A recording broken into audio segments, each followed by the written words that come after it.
Welcome to this explainer. Today we're going to objectively break down the rapidly escalating July 2026 US-Iran war.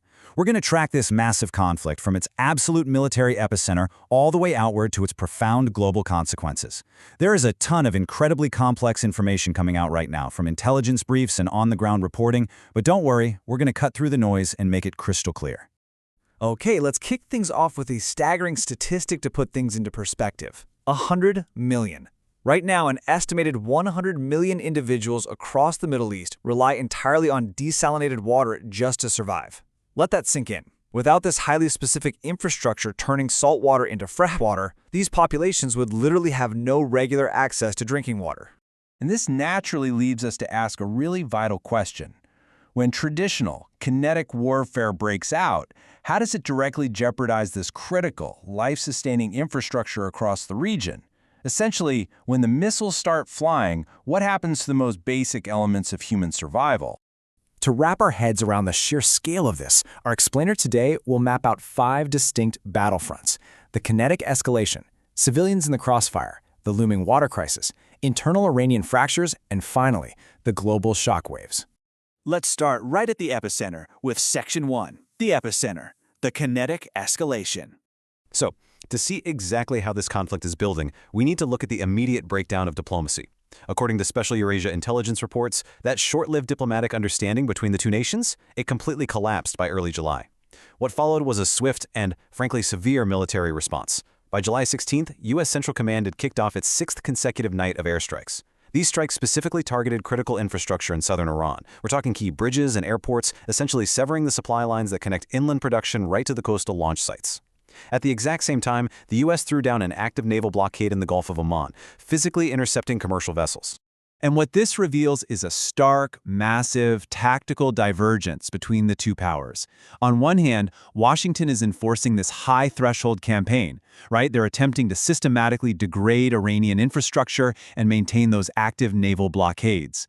In response, Tehran is retaliating asymmetrically. They're deploying advanced UAVs and their proxy networks to hit U.S.-aligned regional bases in Bahrain, Kuwait, and Jordan. Basically, they're leveraging drone swarms to impose super high costs on regional allies rather than trying to engage in a direct, head-to-head naval battle with the U.S. Which brings us to Section 2, civilians in the crossfire, the human cost. So the crucial takeaway here is how these opposing military doctrines directly impact the everyday people caught in the middle. The reality on the ground is incredibly grim. A leaked 33-page internal directive from the Islamic Revolutionary Guard Corps Missile Command reveals this highly structured bureaucratic framework. The manual literally details the systematic use of at least 70 civilian sites, including 34 schools, as well as sports halls and hospitals, as missile cover. This isn't just some messy, ad hoc wartime measure. The documents show a deliberate, planned method for embedding missile activity right into ordinary civilian geography to evade detection. Now, the legal implications of a strategy like this are profound. Farzin Nadimi, a senior analyst over at the Washington Institute, points out a really critical fact. Under international humanitarian law, using civilian infrastructure as a military shield effectively strips those locations of their protected status. They essentially become legitimate military targets. And you can see what happens. This shifts the immense, deadly risks of the battlefield directly onto civilians who might not even have a clue that a missile launcher is hidden in their own neighborhood. Tragically, this legal and tactical reality has absolutely devastating consequences. 168 people were killed in a strike on the Shajareh Tayyeba Primary School in Mineb. On the very first day of the war, American missiles struck this school, which was reportedly located near a former military base. And out of those 168 victims, roughly 120 were children, along with the teachers and parents who had frantically rushed to the scene. You know, behind all the intelligence briefs and the strategic maps we look at, the heaviest toll of this escalation is always paid by innocents. Rescue workers digging through the rubble found a 9-year-old boy named Mikhail Mirchadorgi. He was still clutching his backpack. Inside that backpack was a drawing he had made the night before, depicting his school under attack by 3 missiles.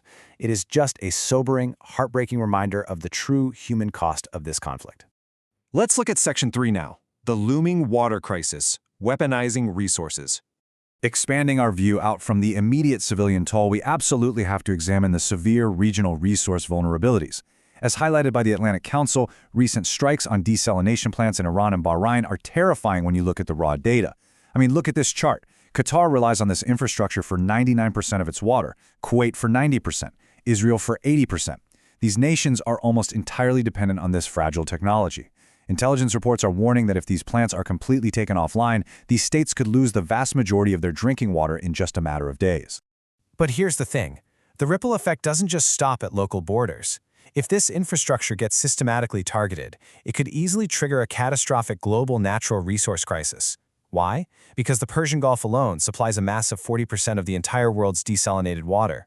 Destroying these facilities wouldn't just be a localized problem for the Middle East. It could spark an unprecedented humanitarian disaster and a global migration crisis that rapidly destabilizes international security everywhere. Moving further out, we have Section 4, Internal Iranian Fractures, Domestic Unrest. This conflict is exposing massive political and social fault lines right at the very top of Iran's leadership. Intelligence reports indicate a severe power struggle is brewing behind closed doors. On one side, you have President Pezeshkian demanding a ceasefire, explicitly warning that without one, Iran is facing a total economic collapse within weeks. But on the other side, you've got IRGC Commander Vahidi blaming the government for poor planning and forcefully rejecting any end to the military escalation. It's a profound internal clash over how to manage both the war and a collapsing economy. And adding fuel to that domestic fire, reports have confirmed that Iraqi Hasht al-Shabi militias, also known as the Popular Mobilization Forces, have actually been deployed inside Iranian cities like Abadan and Khorramshahr. Citizens on the ground are reporting that these foreign Iran-aligned militias have been brought in specifically to help authorities suppress growing civilian unrest. For a lot of Iranians, seeing foreign forces on their own soil brought in to manage domestic protests is sparking intense fear, anger, and a really deep sense of insecurity. Finally, let's turn to Section 5. Global shockwaves, the diplomatic fallout. Let's examine the outermost ripple here. Global markets are currently struggling to interpret some very mixed signals coming out of Washington. Market volatility is absolutely surging as U.S. President Trump oscillates in his public statements. In one breath, he claims a negotiated deal is near, and in the next, he floats the idea of seizing Iranian oil facilities at Karg Island, which, by the way, is the terminal where most of Iran's crude exports pass through, or he threatens broad infrastructure strikes. With oil prices already surging by 60%, these unpredictable signals aren't just high-level geopolitical theory. They translate directly into soaring gas prices at your local pump, way higher shipping costs, and a massive spike in global inflation that hits all of our wallets. At the exact same time, the diplomatic and security architecture of the wider region is basically fracturing. Over in Lebanon, Tehran is boldly defying the Lebanese government's direct order to expel its ambassador, turning a standard diplomatic reprimand into a major test of Lebanon's state sovereignty versus Iranian influence.